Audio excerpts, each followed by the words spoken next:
யாராவது போட்டியாளர்கள் குறைந்த ஒரு இடத்தை தெரிவு செய்ய வேண்டும் என்று நீங்க நினைச்சீங்கன்னு சொன்னா இஹ்லாஸ்ல பகுதியை எடுங்க, அங்க போட்டியாளர்கள் குறையும்.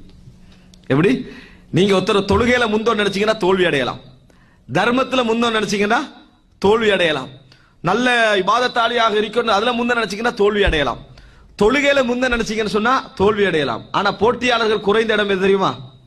இஹ்லாஸ்.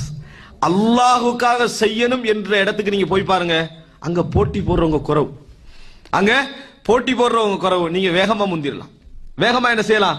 முந்திரலாம். அந்த பகுதியை நீங்க தேர்ந்தெடுத்தீங்கன்னு சொன்னால் இன்றைய காலத்துல நீங்க அழகா பார்க்கலாம், அங்க நீங்க 4 பேர் தான் உங்களோட போட்டி போடுறத காணுவீங்க, 4 பேர் தான் உங்களோட போட்டி போடுறதுக்கு, ஒரு 5 பேரை காணுவீங்க, ஒரு 6 பேரை காணுவீங்க. அங்க போட்டியாளர்கள் குறைவாக இருப்பார்கள்.